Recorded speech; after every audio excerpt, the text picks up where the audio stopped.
हाँ जी, कैसे हैं आप? So guys, we are back with another video with full of excitement and energy.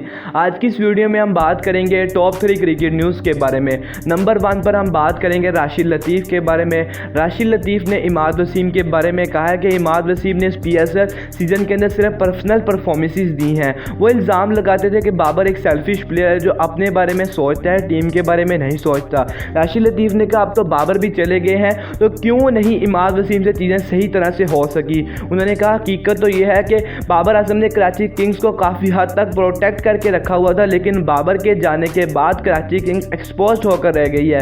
देखिए, पर्सनली मैं भी कोई इमाद वसीम का इतना बड़ा फ़ैन नहीं हूँ और बाबर के जाने से फ़र्क पड़ा है नहीं पड़ा, बाबर क्यों गए, ये एक अलग डिबेट है। लेकिन अगर हम एफर्ट और कमिटमेंट की बात करें तो इमाद वसीम ने हर एक मैच के अंदर 100% एफर्ट की अपनी टीम को जीत दिलवाने के लिए, और हर एक मैच के अंदर एज ए कैप्टन उसने अपनी कमिटमेंट को पूरा किया। लेकिन हम सिर्फ और सिर्फ अगर इमाद वसीम पर ही क्रिटिसिज्म करेंगे कि सिर्फ इसकी वजह से ही कराची किंग्स नहीं जीत पाई, तो हम इमाद वसीम के साथ ज्यादती कर रहे हैं, जिससे हमने पिछले PSL सीजन के अंदर बाबर आजम के साथ ज्यादती की। जब कराची किंग्स परफॉर्म नहीं कर पा रही थी, कोई भी बॉलर या बैट्समैन चल नहीं पा रहा था, लेकिन सिर्फ और सिर्फ हम बाबर आजम पर क्रिटिसिज्म कर रहे थे कि बाबर की कैप्टनसी की वजह से कराची किंग्स मैचेस नहीं जीत पा रही। तो चलिए बढ़ते अब अपनी अगली न्यूज़ के बारे में। अब हम बात करने जा रहे हैं सैम डुल के बारे में, जो पाकिस्तान सुपर लीग के अंदर कमेंट्री कर रहे हैं। उन्होंने कहा कि बाबर आजम ने सेंचुरी बनाई, अच्छी बात है, बाबर के स्टैट्स भी अच्छे हैं, लेकिन बाबर को पहले टीम के बारे में सोचना चाहिए था।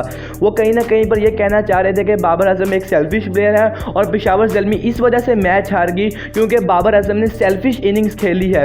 देखिए, कल कलंदर्स ने भी उसी ग्राउंड पर मैच खेला, उसी पिच पर मैच खेला और उससे कम रन को डिफेंड करके दिखाया। और अगर आपकी बॉलिंग 243 रन को चेस करवा देती है और आपको फिर भी कसूर बाबर आजम का नजर आ रहा है, तो हम आपको क्या ही कहें। कल फ़खर जमान ने 72 रन स्कोर किए 30 बॉल्स पर, उन्होंने नेक्स्ट 28 रन स्कोर किए 20 बॉल्स पर। लेकिन अगर यही काम बाबर आजम ने किया तो सब बाबर आजम के खिलाफ हो गए। आपको आज हकीकत एक बताने जा रहा हूं कि आजकल बाबर आजम कुछ भी कर लें, नाक से कीड़े निकाल लें, लेकिन फिर भी कुछ लोगों का कसूर बाबर आजम का ही नजर आएगा।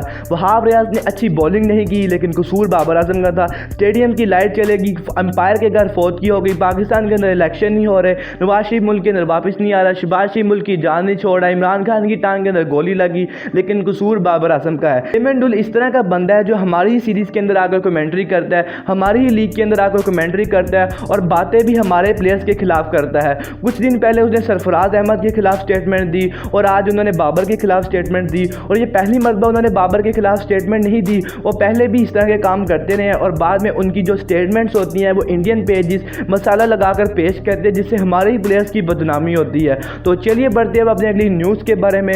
अब हम बात करने जा रहे हैं साइम अयूब के बारे में। तो साइम अयूब की सिलेक्शन के हवाले से अच्छी खबर आ रही है कि पाकिस्तान की सिलेक्शन कमेटी ने साइम अयूब पर नज़र लगाई हुई है और इस तरह की बातें चल रही हैं कि अगर बाबर आजम और चंद प्लेयर्स के अलावा डोमेस्टिक से कोई अच्छा बैट्समैन मिलने जा रहा है लंबे अरसे के लिए, वो साइम अयूब है। और 90% चांसेस है कि साइम को अफगानिस्तान की सीरीज़ के अंदर सेलेक्ट किया जाएगा। लेकिन यहाँ पर एक सवाल है कि क्या साइम अयूब को खिलाया भी जाएगा, और अगर खिलाया जाएगा तो किस नंबर पर खिलाया जाएगा, क्योंकि पाकिस्तान की अफगानिस्तान के साथ T20 सीरीज़ है। पाकिस्तान के परमानेंट ओपनर्स बाबर आजम और मोहम्मद रिजवान हैं।